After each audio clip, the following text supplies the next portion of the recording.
अधिकारी बदल्यांच्या रॅकेटबाबत फडणवीसांनी दाखवलेल्या पुराव्यांवर काँग्रेसचा प्रश्नचिन्ह उपस्थित केलं। फडणवीसांनी 6.3 जीबीचा दाखवलेला पेन ड्राईव्ह सरकारला मिळालेल्या अहवालामध्ये नव्हताच असं सचिन सावंत यांनी म्हटलेलं आहे। परमबीरांच्या कार्यालयामधला डीव्हीआर गायब कसा असा सवालही त्यांनी केला। महाराष्ट्राची जेवढी बदनामी वाझे प्रकरणाने झाली आहे तेवढी कुठल्या दुसऱ्या प्रकरणाने झालेली नाही।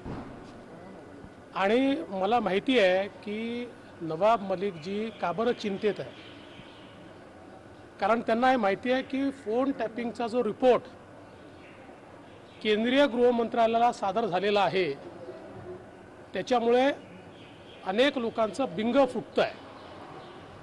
आणि मी त्या दिवशी देखील सांगितलं, महाराष्ट्र पोलिसांची बदनामी करण्याचा जो काही प्रकार आहे त्यामध्ये खरा तर हा रिपोर्ट नवाब मलिकांनीच फोडला।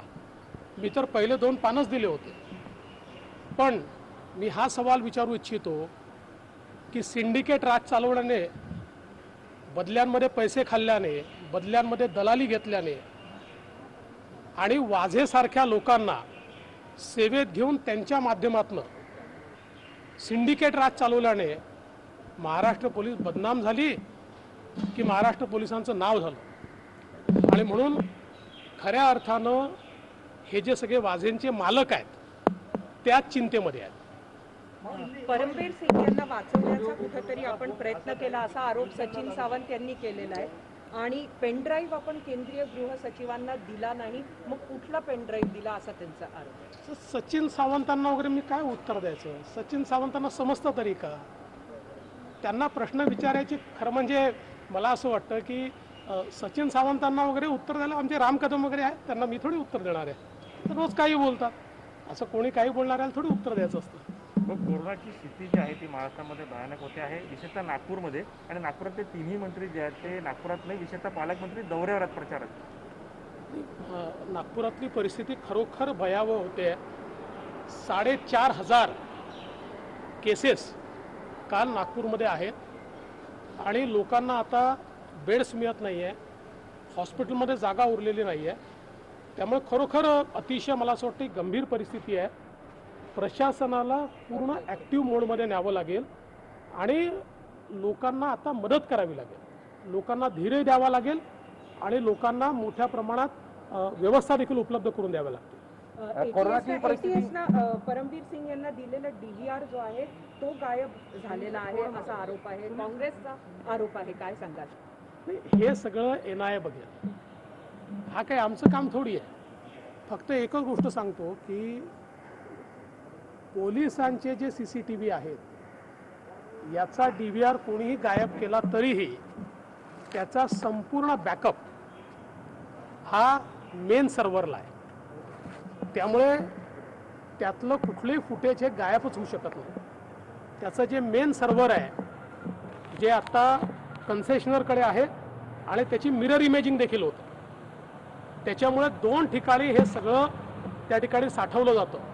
प्रायव्हेट DVR एखादा नष्ट करणं सोपं आहे, पण मुंबई पोलिसांचे जे कॅमेरे आहेत, कारण मीच मुख्यमंत्री असताना ही सगळी व्यवस्था आम्ही उभी केली होती आणि हे मुंबईचे CCTV हे त्यावेळेस आम्ही लावले होते आणि त्याचं डिजिटल फुटप्रिंट जे आहे ते अशा प्रकारे स्टोअर केलं जातं की ते कोणी एक माणूस त्या ठिकाणी नष्ट करूच शकत नाही।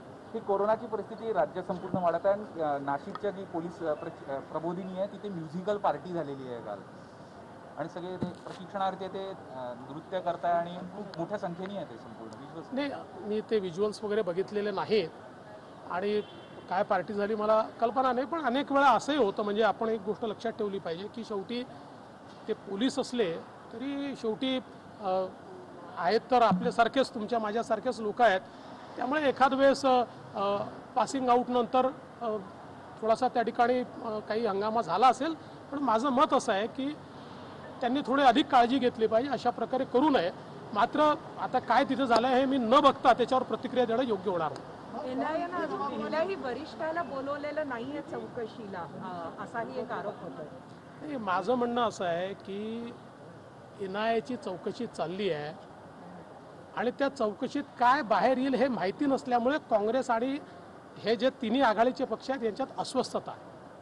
कारण वाजेचे खरे मालक हेच आहेत आणि आपल्या माणसाकडनं काय काय कामं यांनी करून घेतली आहेत हे केवळ यांनाच माहिती आहे आणि ते बाहेर येतील का अशा प्रकारची भीती असल्यामुळे आत्ता या शंका कुशंका सुरू आहेत. मला असं वाटतं की NIA त्या ठिकाणी चौकशी करते आहे, सगळ्या गोष्टी नीट बाहेर येतील. सर, नागपुर में कोरोना की स्थिति काफ़ी खराब हो गई, खासकर आपके विधानसभा क्षेत्र में, तो इसको लेकर सर आप क्या कहना चाहेंगे? देखिए, नागपुर में कुल मिलाकर कोरोना की परिस्थिति बहुत गंभीर है. 4,500 केसेस कल नागपुर में कोरोना की देखने को मिली है. सरकार को इसको गंभीरता से लेना पड़ेगा.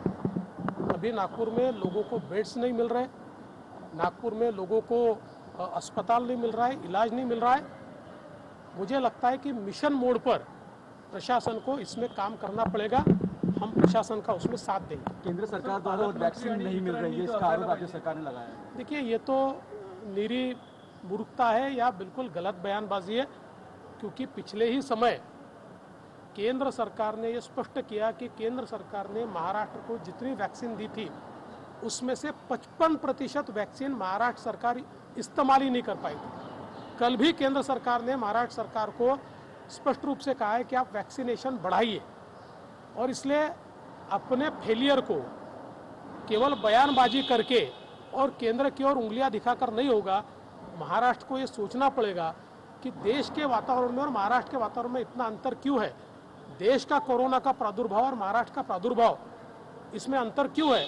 देश के 60-65% केसेस और मौतें महाराष्ट्र में क्यों हो रही है, इसका विचार महाराष्ट्र सरकार को करना पड़ेगा. उस पर एक्शन लेनी पड़ेगी, न कि केवल वो जो उंगली दिखाने का काम कर रहे हैं इससे नहीं चलेगा.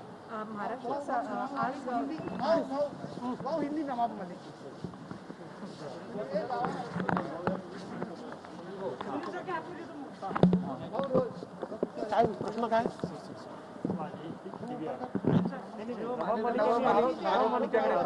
करणारा व्यक्ती तुमच्या संपर्कात होता आणि एकूणच या प्रकरणातून तुम्ही महाराष्ट्राची बदनामी केली.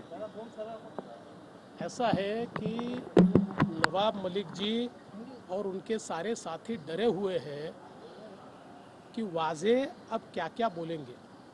तो जितने वाजे के आका है, जितने उनके मालिक हैं, ये सारे के सारे डरे हुए हैं कि अब कौन सी चीज़ें बाहर आएगी. क्योंकि जिस प्रकार से चीज़ें बाहर आ रही है उससे ये ध्यान में आता है कि एक प्रकार का सिंडिकेट राज चल रहा था. और मुंबई की या महाराष्ट्र पुलिस की बदनामी हमने नहीं की. जिन्होंने ये सिंडिकेट राज चलाया, जिन्होंने 17 साल के बाद वाजे को नियम के बाहर रहते हुए प्राइम पोस्टिंग दी और जिन्होंने सारी की सारी केसेस ये वाजे के पास दी, और मुंबई पुलिस जिसका नाम स्कॉटलैंड यार्ड की पुलिस से भी अच्छा था, उसको बदनाम करने का काम किया. अब वही सवाल पूछते, अरे अपने गिरेबान में झांक कर देखिए. लेकिन मैं समझ सकता हूँ आप डरे हुए हैं. आप हमारे ऊपर कितना भी आरोप लगा ले, हम कोई चिंता नहीं हमको. बदल्यांचा रिपोर्ट हा नवाब मलिकांनीच फोडला असं फडणवीसांनी म्हटलं. वाझे प्रकरणामध्ये राज्याची सर्वाधिक बदनामी झालेली आहे. बदलांचा रिपोर्ट नवाब मलिक यांनीच फोडला असं देखील फडणवीस यांनी म्हटलं. सचिन सावंतांना मी काय उत्तर देणार, आमचे राम